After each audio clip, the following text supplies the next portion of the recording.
So I had a couple of thoughts. I had a couple of thoughts as I was listening this morning. One was it is quite a task to try to communicate in 1 hour what is happening in Silicon Valley, and I think it's an impossible task for anyone, much less for me. But I'll do my best, and I picked a few things to discuss just to give some context of what at least I see in my segment of the Valley, and also what I think is going on from the standpoint of entrepreneurship, startups, and investing into the Valley, because things are changing very, very rapidly.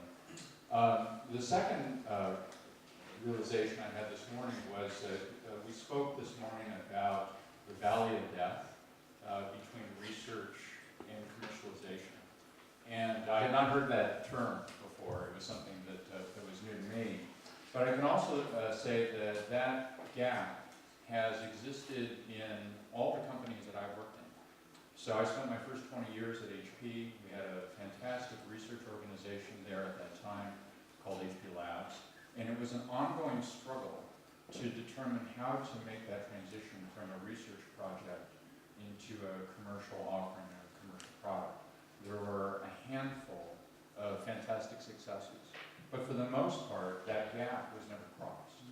And so I think that it's not just a issue of process and facilitation, many of the things that we're talking about. I do think that there's some natural inclinations within companies that prevent this kind of commercialization from occurring. And I think one of the key tasks for perhaps for the university is not only to think about the production of the technology, but how do you produce and train entrepreneurs? Because I think that the essence of, and I think this was spoken about in the first panel, the essence of the talent and the skills necessary and the mentality to be an entrepreneur is actually, I think, one of the toughest parts of the challenge. The mic's not working. It needs Gonzalo. I think maybe it's better. I'll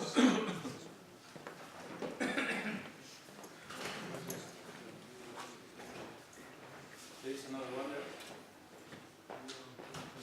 or I can sit.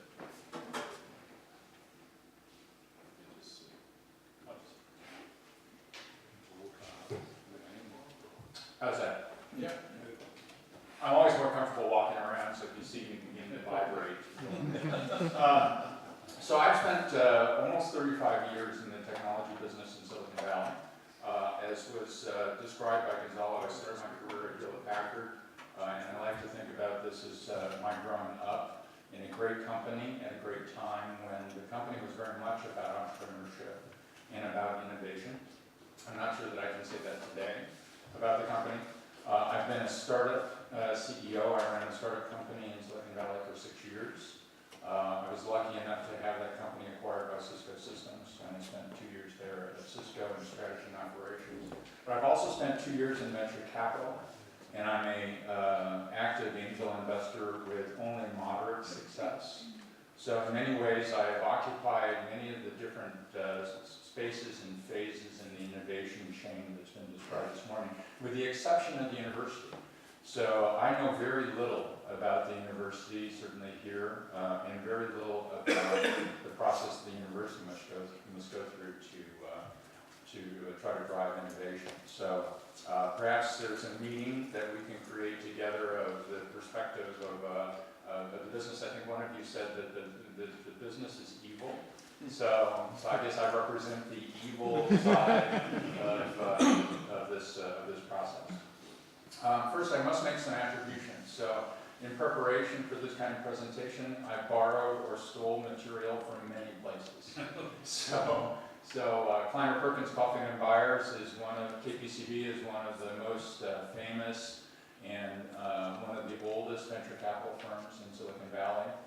They produce a set of slides every year that speaks to the trends in innovation, mostly around the internet.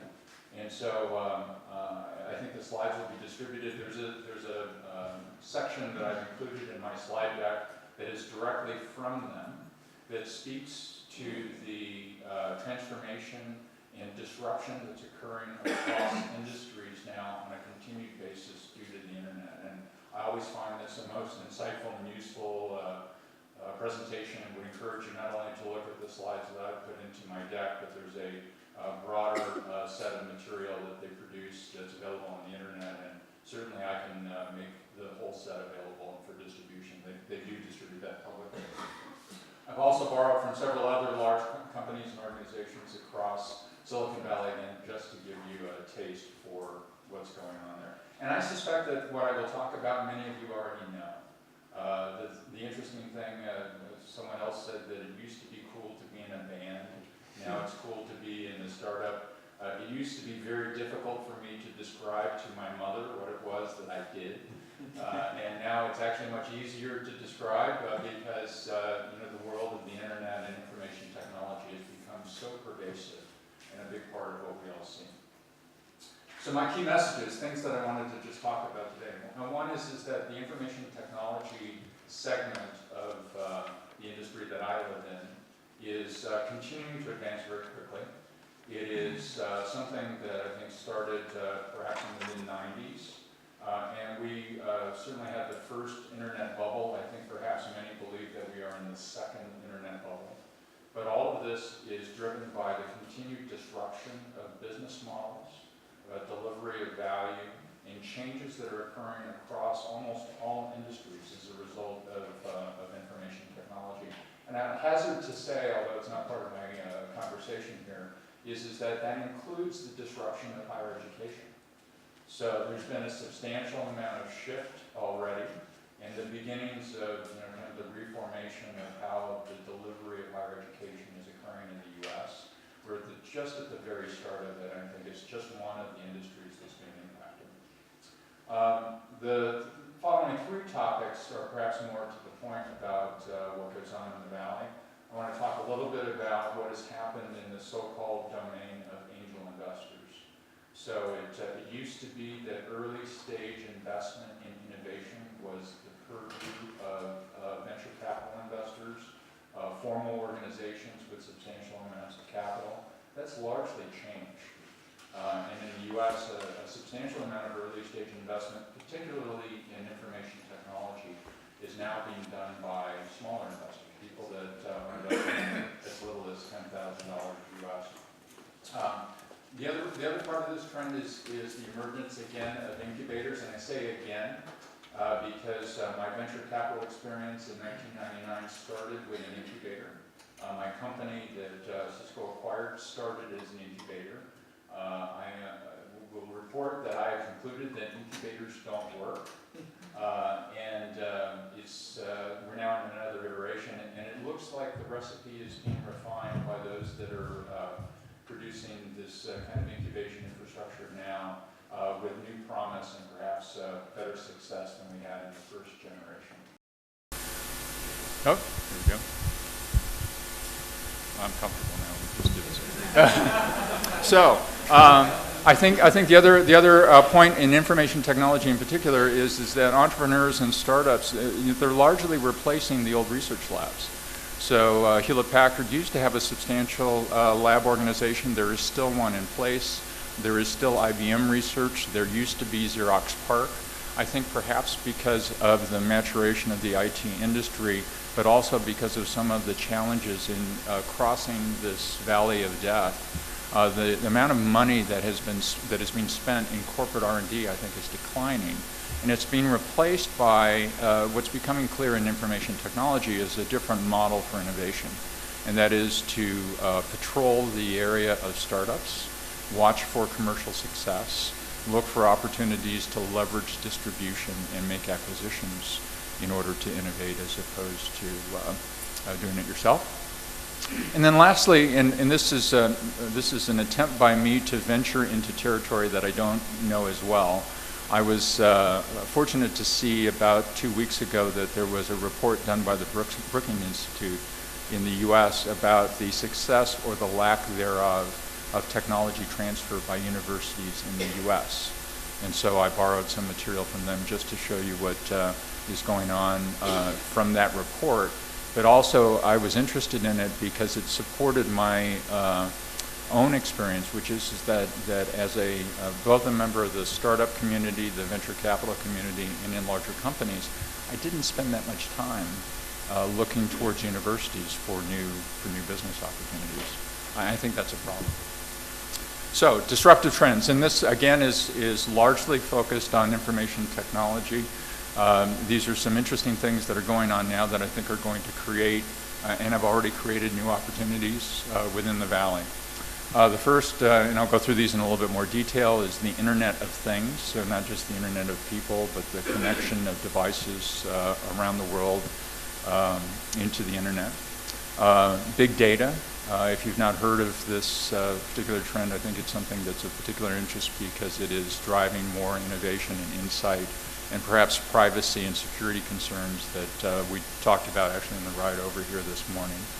The phenomenal growth of mobile access, and then what all results or is created by this is a difference in the expectation of customers around what kind of experience they're going to have no matter where they are or what time of day it happens to be. So first, let's talk about the Internet of Things. So I used a version, this is from Kleiner Perkins, but my friend Alberto will know very well that he and I started our careers at Hewlett-Packard in the late 70s. And there was a version of this slide then. And what it talked about was the evolutionary cycle of computing that was going on even then, and the tendency for there to be generations and shifts every 10 to 15 years that created a new platform for computing through those cycles. And what I've learned, and I wish I knew when I was 24 years old, because it would create great opportunity, what I learned was that every time the platform shifts, everything above the platform shifts along with it. And if you can get the timing right, all you have to do is see what happened in the last shift, and it happens again. And great wealth is created every time one of these shifts occurs. And of course, great disruption on existing companies occurs at the same time. We're now in that process today. So if you look around this room, I suspect that, in fact I can see, no one is using a laptop computer. And so and we just saw reports from HP and other manufacturers. So we are in the accelerating decline of the personal computer era of IT and computing. So, in the personal computer era started in the 80s. So it's actually at the very tail end of that process. We've moved into, and I think today we are right in the center of what I'd call the mobile internet computing era. So most of us depend much more on our mobile smartphones or on a tablet. And most of those devices, frankly, are of little use if not connected to the network. So it's a very different paradigm and platform for computing than the personal computer era was designed around. We are moving into the beginning of an era that's focused on, you can think about it as specific function devices, wearable computing, new kinds of devices, again, that are dependent upon the existence of the network and on cloud-based processing power behind it. So what does this mean? So I'm wearing a watch. This will probably be the last watch that I wear. So I've told my wife that the next Christmas gift that I'd like is something called, well, there's different variations of this, but I'm an avid exercise fanatic. As I've gotten older, I wanted to say fit. So there are monitors that are now available for you to wear 24 hours a day. Oh, yeah. John's got one. And the late, this is crazy. So the latest innovation, and this is why I finally am going to get one, is not only because it has monitoring, but the latest version actually has the ability to display the time. So I have not been able to train myself to get, my daughter does this. She pulls out her phone to see what time it is. I don't do that because of 50 years of training to looking at my wrist. So now that we have this monitor that also has the ability to show the time, is going to finally catch me. But also it allows you to monitor your sleep patterns. It allows you to set personal goals. It allows you to track what you eat. For those of you that are obsessive compulsive like I am, it's a fantastic device. Connected objects. So I've installed a set of internet-connected switches in my home. So I've always traveled a lot. My wife has begun to travel with me. Now from my phone, I can turn the lights on and off. We can monitor the environment in the home. There's a new company called Nest that is started by a set of entrepreneurs who formerly worked at Apple. They've built an internet-connected thermostat. Their latest product is an internet-connected smoke alarm and fire alarm. So we're beginning to see more and more of the innovations going to the specific device within not only what you wear, but what's in your home. I learned that my wife has completely made the transition to this when she complained to me that I had failed to put the porch light on the internet. So we recently took a trip to Italy, and she said, well, you know, you need to be able to turn the porch light on. And I attempted to do so, but my skills as an electrician failed me. But this is something that, you know, again, it's becoming a standard part of how people think about controlling their environment, controlling their home. You may wonder, well, why is there a bunch of carrots on this? Well, so this is actually an old idea. So it's one that we've not quite figured out exactly how to manage. But for those of you that manage your household and cook and manage your consumption of food, one of the oldest tasks that you have is to keep a shopping list and to replenish your supplies at home. And my wife and I often complain about how many times we'll make another journey to the store because we've forgotten something. Well, shouldn't you be able to have an inventory in your home of what your standard items are, or plan your menu and make a list? Jeff Bezos from Amazon has just announced to the world that sometime in the not too distant future, when we make that choice, a drone will fly to your home and drop off your purchase, so that we don't need to worry about this anymore. Well, the technologies are beginning to become available so that not only would you have direct devices attached to the internet, but that those devices may be able to do a better job of understanding those things that are not connected to the internet, and therefore help you manage your life. Mobile traffic, phenomenal growth in mobile traffic. In different countries, you see different patterns because of the quality of the network. Finland is fantastic. The speeds of the mobile access are fantastic. The U.S. is quite far behind.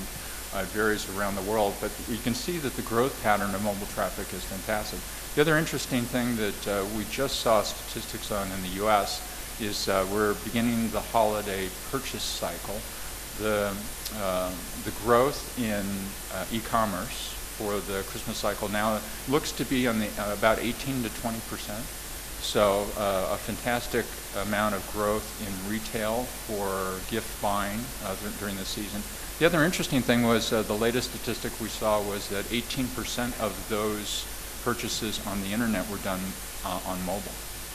So people are making their holiday purchases from a mobile device, and it's just one other indicator of the shift that's beginning to happen from wireline connection to the internet to wireless mobile connections. All of this activity is creating a tremendous amount of data. So everything that we do online generates more data, and in fact it's an unmanageable amount of data. And so this depiction is just simply a cartoon, showing a fictional woman who's making a set of purchases or searching the internet or otherwise engaging in life and spewing data from that whole process. The approach that's been taken, and it's been started by companies like Amazon and like Google, is to be able to capture that data and make sense of it. And so new platforms for data storage, new platforms for data analysis, new applications for the use of that data have emerged. And as a category, this is in the valley called, in the industry called big data.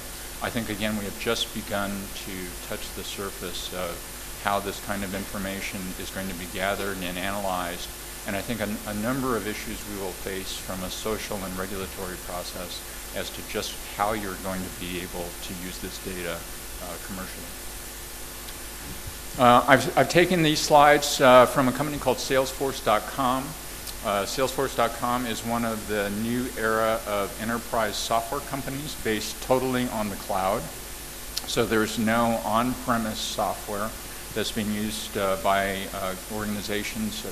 Single-person small businesses run their activities on Salesforce all the way to very, very large companies. They introduced at their Dreamforce conference just a couple of weeks ago the concept of the Internet of Customers. And it's clearly the recognition that we're all connected. And so when you think about a company's interaction with a customer, you not only have to think about the customer as being, and I think someone else talked about this, the person buying the product, but it's also your partners, the distribution channels, those people that supply elements to your products as part of your raw materials, your employees. But you need to think about all the different connection points that your customer or your employees or anyone in that ecosystem may have with your company. And what this drives is actually a new way or a different way of thinking about how to manage the interactions. And so most of you probably have some of this kind of realization in your own lives. So the challenge is to make sure that as a company, in fact, I'll use the example of travel, which is something that I do a lot of. I cannot figure out why United Airlines doesn't know more about me. So United Airlines, this year so far I've flown 160,000 miles on United Airlines. You would think that they would know. And they do know when I get on an airplane. And the way they know is the flight attendant has a piece of paper that's been printed out for them 5 minutes before the flight departs, and it has my name on it, and it has dollar signs next to it, which says that this guy spends a lot of money on United. But shouldn't they know what I like to drink, what I like to eat, who I might like to sit next to, where I travel to? There are so many things that they could do to enhance the experience that I have with United that's unharvested. So all of this could change and will change as application systems leverage many of the trends that we've talked about, from an IT perspective. So let's shift gears. So that's the context in which I live and operate, and many of us in Silicon Valley do who are operating in information technology. The second thing I want to talk about is, okay, so what's happened now from the standpoint of fueling innovation? What's driving the Valley now? What do entrepreneurs see? What are they doing in Silicon Valley? The first thing is that there's been a major shift in the way that early enterprises, or companies are formed and how they think about funding their activities. There's always been this first instance or idea of gaining investment from so-called friends and family. So this is going to your mother and father, encouraging them to mortgage their home, taking that money and starting the company. But soon after that, what was always deemed to be required, unless you could generate profitable revenues and cash flow immediately, was the idea that you had to go to venture capital. That kind of idea has fallen by the wayside. And in information technology, I think the main reason is that the cost to actually start a company has dropped precipitously. So not too long ago, if you were starting a company, you had to invest in a data center, you had to buy equipment, you had to stand up a set of information or computing platforms, and you had a substantial amount of investment, a lot of capital that had to be raised in order to be able to get started. In the new platform, the so-called cloud, that amount of capital that's invested has dropped precipitously. And literally anyone can start a company if they have the programming skills, if they have a good idea, and they have a way to get to market. So capital efficiency, the amount of capital that is required to get to market, has become much, much smaller. And so the role that's played by friends and family, as well as the role that's played by so-called angel investors, these are individuals that have the net worth, the financial resources available to them to make investments. That area has exploded. There's also, I would say that we're now on our second, perhaps our third generation of internet professionals. So the investors that are very active today, both as angels and as venture capitalists, have as many as 2 or 3 startup experiences behind them already in this new realm. So the most successful and the most active venture capital investors today are people that perhaps started their career at Yahoo or started their career at America Online or AOL. So they've been through successive iterations of this. They have not only capital, but they have insights and experiences that can be applied to mentor new entrepreneurs that are entering into this world. And that's created something that I call the alumni communities. So there are very, very active networks of people that work together at, and these are the ones that are well known. People that work together at Google, people that work together at Yahoo, people that work together at PayPal. There's a so-called PayPal mafia that has emerged out of the billions of dollars of wealth that was created through the emergence of PayPal and its sale to eBay. And we're just now starting to see the emergence of angel investors and new entrepreneurs coming out of Facebook. So you think about maybe three generations of entrepreneurs and innovation that have come from these sources, and it's fueling this because we have skills, we have networks, and we have financing. The last piece of this, and there's been some changes in the investment regulation environment in the U.S. that is going to democratize this process even more. So a change has recently occurred for the so-called qualified investor, which are, I think these numbers are right, from memory, $1 million in net worth, an ongoing income stream of $250,000 puts you into this category of what's called qualified investor, which means that you should have enough investment expertise to be able to make equity investments in a company that's not publicly traded. What has changed is that for that population, companies are now allowed to solicit openly investments by qualified investors. So they're allowed to seek financing through a website. They're allowed to seek financing through clubs and through organized efforts. This in the past has been regulated by the Securities Exchange Commission in the U.S. There is a movement to further democratize investments so that someone who's not a so-called financially qualified investor will be able to participate. And so that can, again, open up even more capital availability to entrepreneurs and startups. It also has significant issues because, as we've all learned, those of us who have written a check for a startup company, is the rate of failure is quite high. So I expect a rocky road ahead as this shift has occurred. Some interesting statistics. These I've gathered from both, there's an organization called VentureWire that is part of the Dow Jones organization, and there's been some research projects just around what's happening so far in angel investing. This is from 2012. VentureWire was able to identify close to 270,000 investors who made investments in 2012. They invested a total of close to $23 billion. Phenomenal numbers and statistics if you think about this in the aggregate. This is not just Silicon Valley, this is US-wide. Internet investments, 38%. You can see the statistics around the split of those investments. There are over 300 angel investor groups, formal groups that have organized to review deals and to make investments either together or individually in the US and Canada. There are approximately 50,000 companies that were seed financed, the seed financing being the first investment. 50,000 companies invested in 2012. The venture capitalists did 600 of those. So this shows the shift that's occurred into angel finance. So next I'd like to talk a little bit about incubation. So incubators have reemerged as the fertile ground for innovation. There are, I'll show you in the next slide, there's a substantial number of these that have emerged in Silicon Valley recently. varied heritage of these organizations and purposes. Landlords is an interesting one.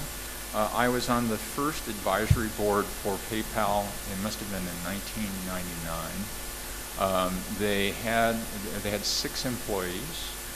Their offices were upstairs above a carpet store in Palo Alto on University Avenue. And the landlord was quite savvy, and the landlord was the carpet retailer, because he had rented that space before to other startup companies. And of course, 1999, it was the middle of the internet bubble. So he rented to PayPal and agreed to give them lower rent for shares in the company. And so the store is still there, but what they have since done is they've opened what they call plug-and-play startup centers. And so these are office buildings that are in various locations around Silicon Valley that are rented exclusively to startup entrepreneurs. They provide space, they provide network connectivity, they provide coffee, and they provide the social system and networking infrastructure for discussion between the entrepreneurs. So, again, expanding the network, and is, kind of an interesting growth from the carpet business into the first iteration of the incubators that are occurring today. There are also corporate-sponsored incubation facilities. Cisco sponsors this. General Electric has a incubator that they sponsor. And these are scattered all across Silicon Valley, of course, also around the world. There are those that have been themed. There are incubation funds and installations that are focused on particular technology themes. And of course, this has fueled a lot of desire to copy this kind of model in other geographies. So there's an incubator or set of incubators sponsored in the state of New Jersey, in the state of Maryland, in Chicago, in various geographies outside of Silicon Valley. Again, attempting to create the same kind of ecosystem environment that's existed organically in Silicon Valley. There have been some early successes, and I have no statistics, so I wish I could report which of these have been most successful. By my subjective analysis, I will say that the incubation activities that seem to have had greatest success are those that have been started by entrepreneurs.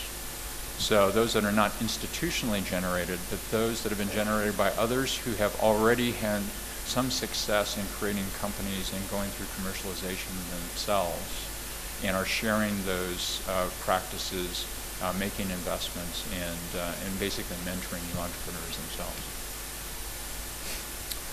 In San Francisco Bay Area, I found one survey that identified 24 incubators that are in existence in San Francisco. The link is actually a list of those incubators, and you'll see that there's quite a broad distribution of type and all. And we already talked about the other points. So what about corporate R&D? So historically, there were great technology research labs in the U.S. So AT&T Bell Labs, Xerox PARC, HP Labs, IBM Research, and some of these institutions still exist. And one of the things that I opened up by talking about was the challenge that we had in HP, the organization that I had the most experience with, in crossing the chasm or moving from early research into product. And there's lots of examples where you could just clearly see the missed opportunities. So Xerox PARC was the first place to generate the graphical user interface that we've all become familiar with in Windows or on the Macintosh. But I remember it was probably 1978, seeing a demonstration of the Xerox Star system, because a friend of mine had gone to Xerox to work, and I went to their labs in Southern California, and I saw this demonstration. I thought, well, this is great, but Xerox was not able to generate a commercially viable business as a result. A personal story.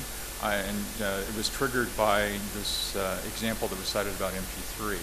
So I was working at HP, I came here to visit, and as part of my visit, on a normal basis, at least once a year, I would visit each of the HP lab installations around the world. And I believe it was in Grenoble. And I came to visit, and there was a group there. It was probably about 1995 or 6.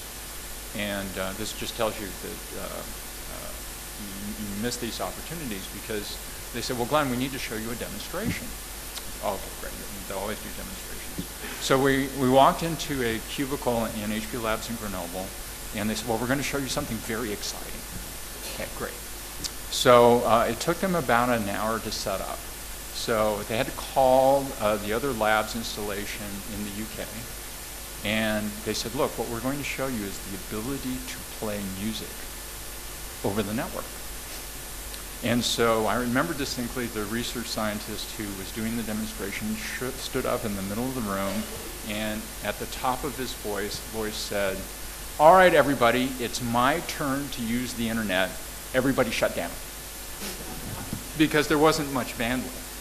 So everybody shut down. He gets on the phone, he calls the guy in the UK, and he says, I'm going to do the demonstration now. So that everybody in the UK shut down.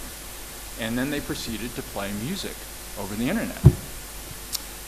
And I remember thinking, well, what the heck is this good for? Right, what am I going to do with this? You know, and I was running then a $4 billion business unit at HP. And I could see no commercial viability for this crazy idea of playing music over the internet. Well, so what is it, what does this signify? Well, of course, there was a great business opportunity. It was a fantastic business opportunity.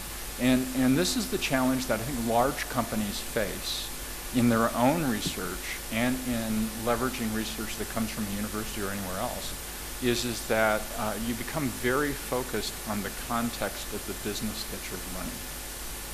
And so technologies that apply directly as an improvement on the business that you run today look very attractive.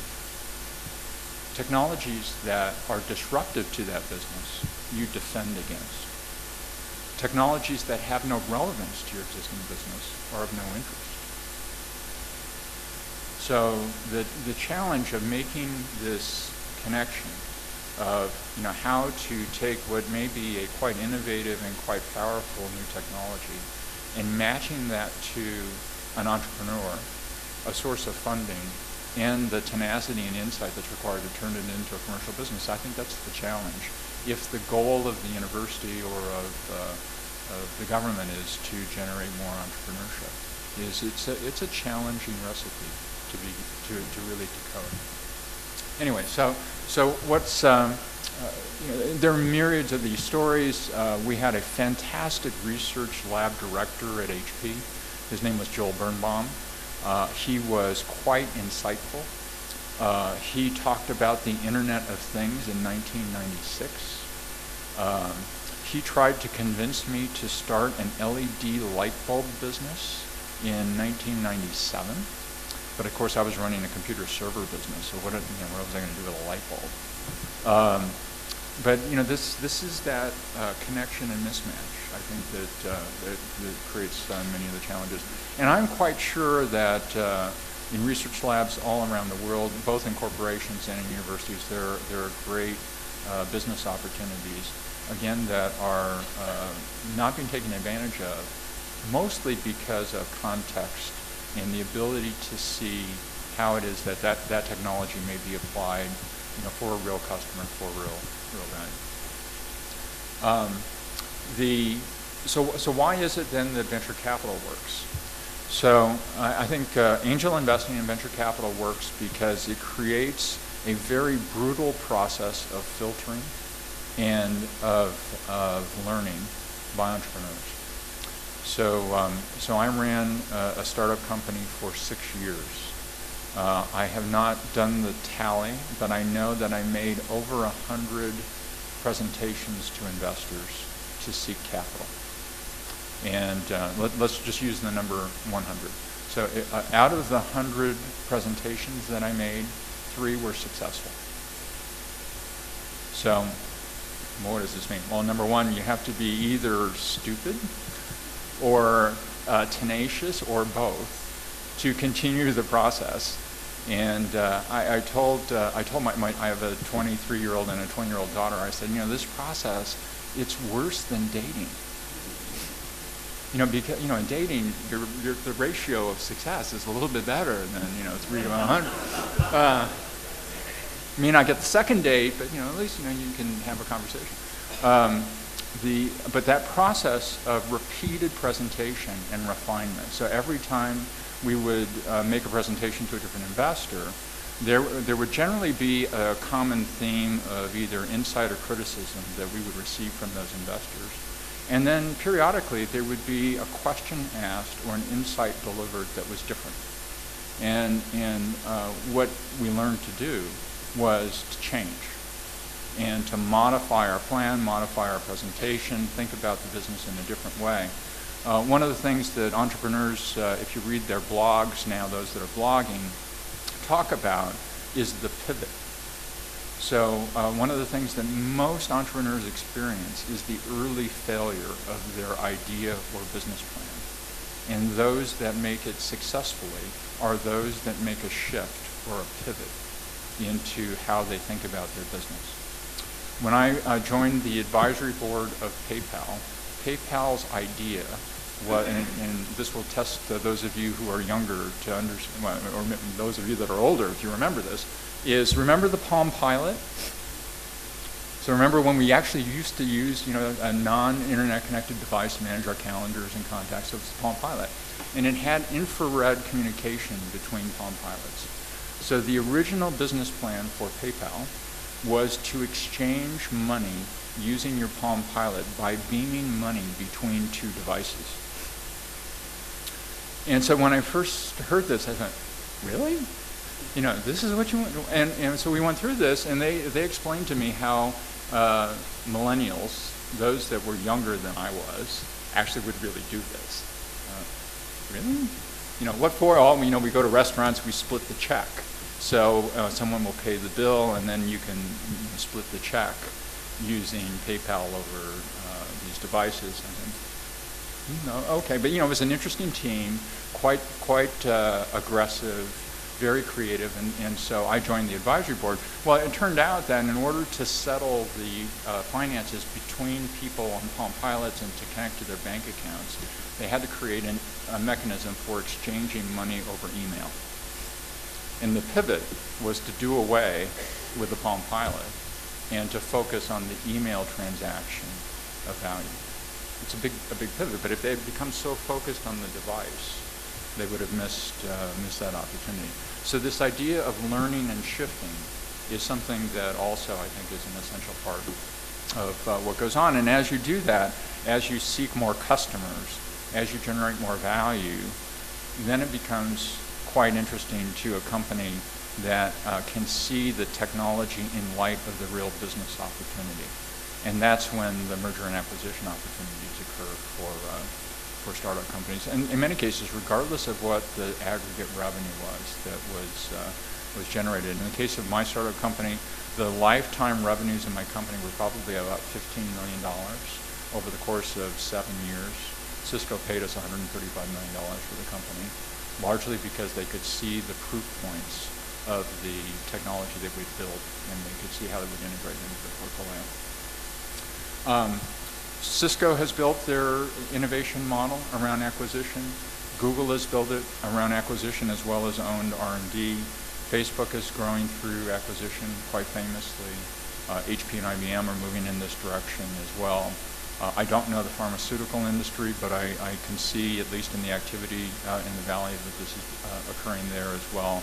And I think this is part of the shift that's going on from a corporation's perspective.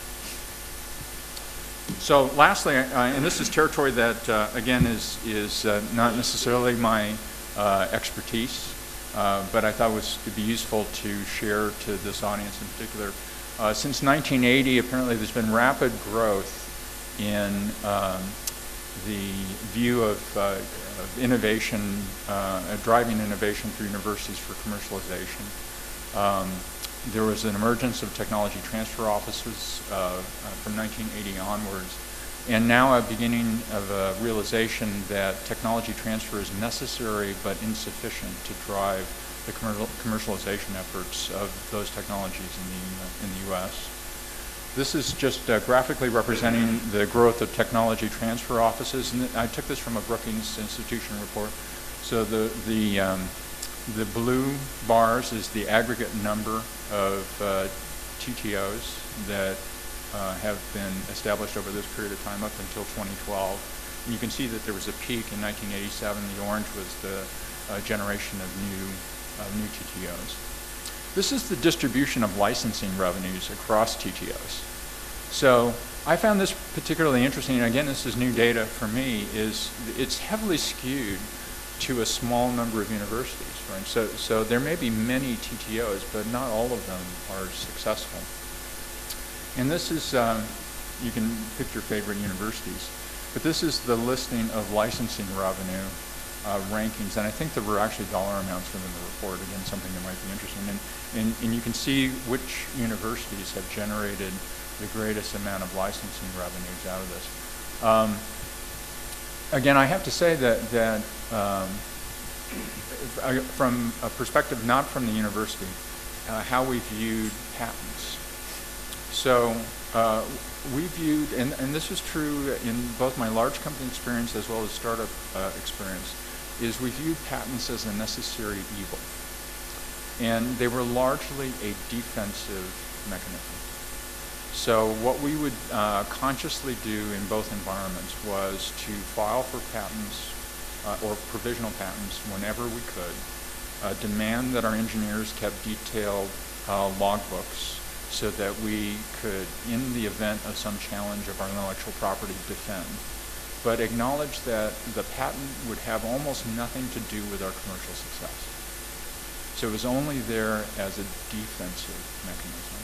And our objective really was to move as quickly as we could into commercialization, because ultimately what we recognized was that we had to demonstrate commercial success in order to generate value in the company, and that selling the patent would be a tactic that's employed only in the event of failure.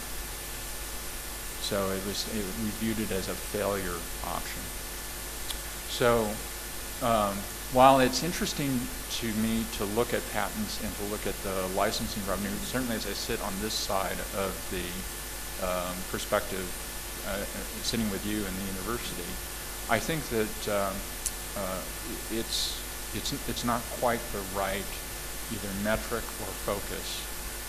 The program that I'm actually most excited about, that I've had a little bit of experience with, is at Stanford.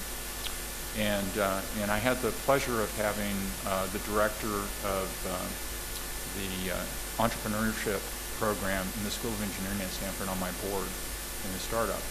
And the thing that he focused on was actually not so much the and he had the luxury of this at Stanford, is his focus was on mentorship and education for engineers to be entrepreneurs. So to add an element into their education at Stanford that would give them the insight that was necessary in order to not just be innovative technologists, but to become successful entrepreneurs.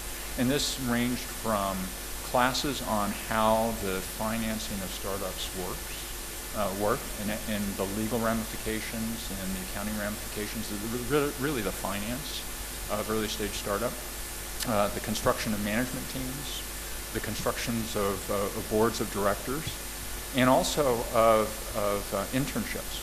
So they generated a program of internships for promising engineering students to work within startup companies within Silicon Valley. And I had the pleasure of hosting a half a dozen of these interns in my startup company as employees over time.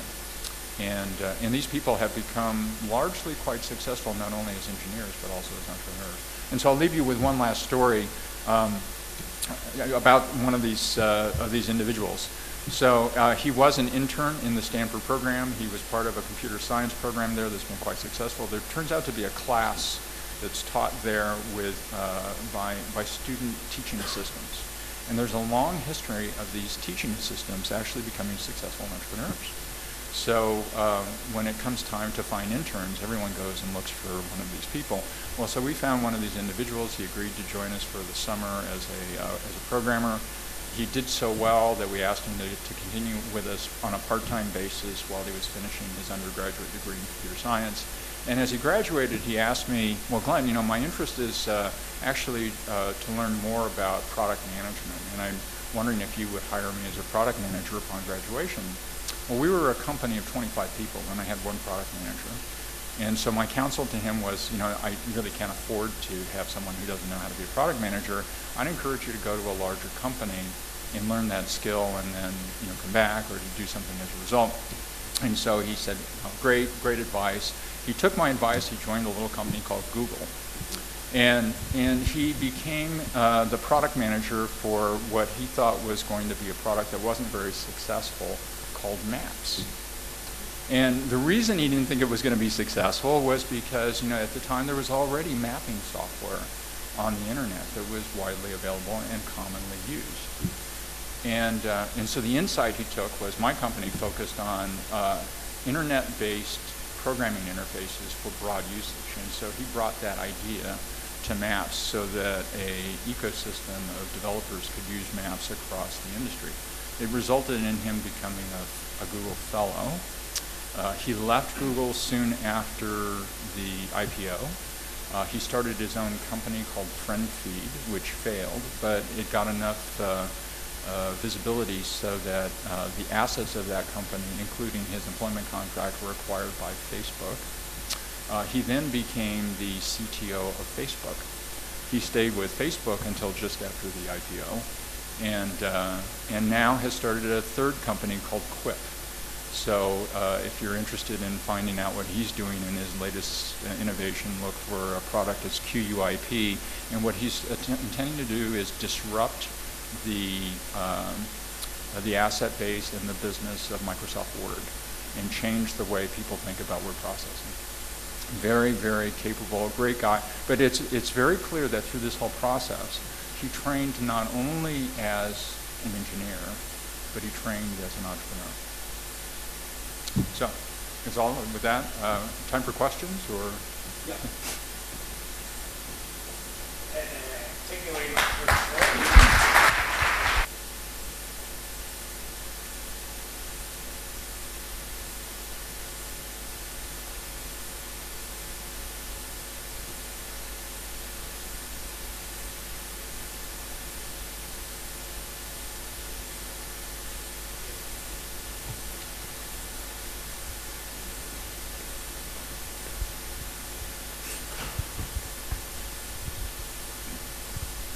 Hello, my name is Alex Luzarraga from a company called Amadeus.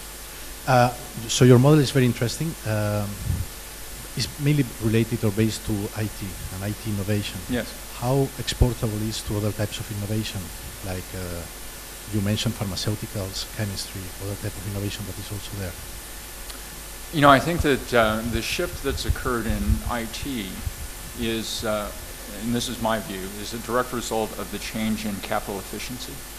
So because innovation can occur for relatively small amounts of capital, it's resulted in the shifts that have occurred around angel investing and people being able to start very easily.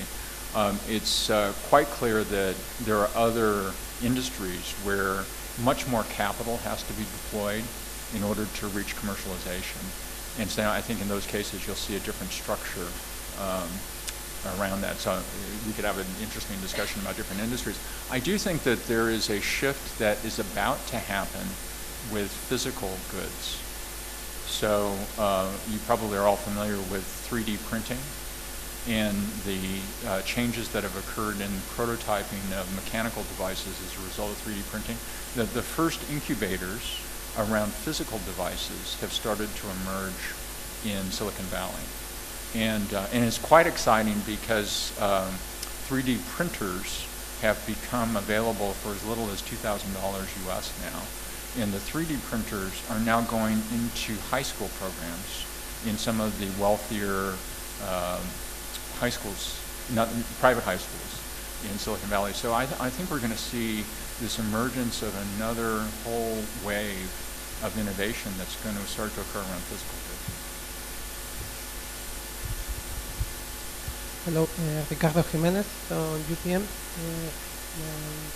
For having a successful entrepreneurial ecosystem, there are many ingredients. Which of them do you think are the main ones missing in Europe? Why we don't have something like a Silicon Valley in Europe? Yeah, so this topic is one that everyone likes to speculate about. And unfortunately, or fortunately for me, I live in the ecosystem of Silicon Valley. So it's just like the air and water to me. And so it's very hard for me to say what's missing in Europe. You know, what I've read and what I hear about, and this resonates with me as I've talked to people over the last 20 years, is I think the big missing piece is actually mindset.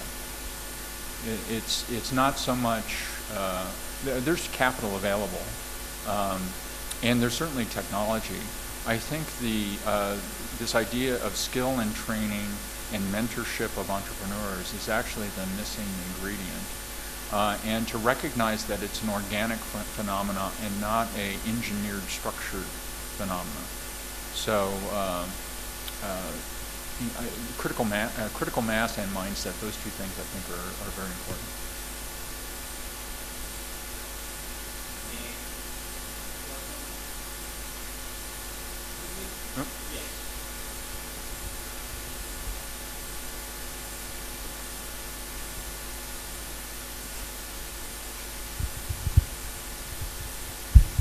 Good morning, my name is Anna. I wonder if you have the data of investment in crowdsourcing. How many billions or millions of dollars are investing people in crowdsourcing? In consulting? Crowdsourcing. Crowdsourcing. Crowdsourcing. Crowdsourcing. I don't have the data with me. The crowdsourcing data is just beginning to emerge. There's a fair amount of, at least in Silicon Valley, skepticism about crowdsourcing in setting up companies. I've spent some time recently with the venture capital community, and they largely are uninterested in sort of crowdsourcing initiatives. It is happening, though. I am a advisor to a group that's focused on crowdsourcing for real estate investment. And I believe that we will see more of, well, the big issue, frankly, is the regulatory environment in the U.S. And I think as that changes and navigating that, it will begin to explode. But we can easily find crowdsourcing data if you like. I think I can do that. Glenn, congratulations for your presentation. Oh, thank you. It's been quite good. Let me take one matter that for me is quite important in any business, but more particularly in startups, and it's people. You have been working in large companies like HP, Cisco, Juniper, and you have been running your own startups.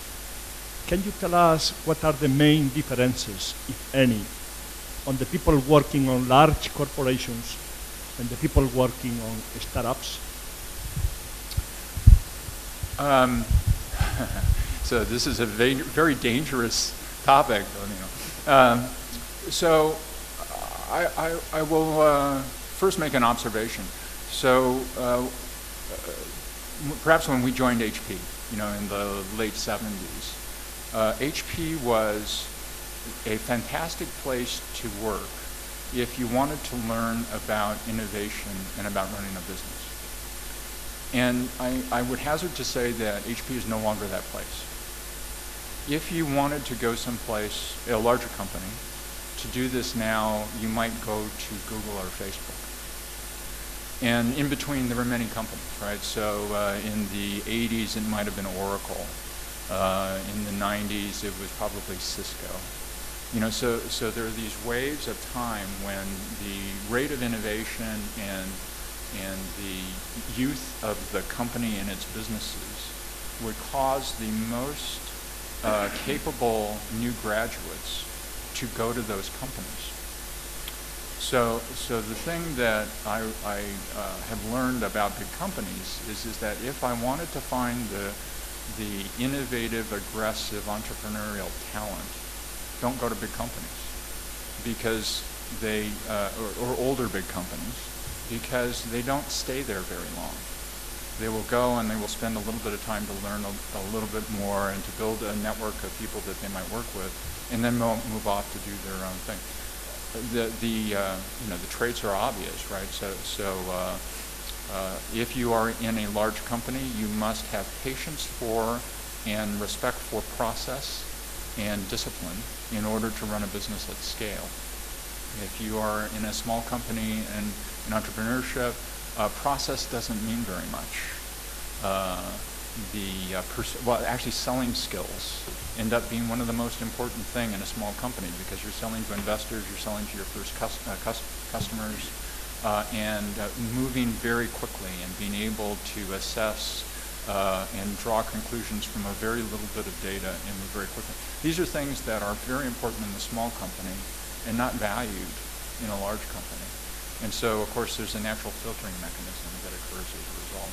So, oftentimes I've seen people that are quite successful as, in fact, this will be funny as an anecdote. I learned as a startup CEO never to hire a large company executive for my staff who hadn't been in a startup company since their large company experience. Never do it, because the failure rate is high. I want somebody else to pay the price.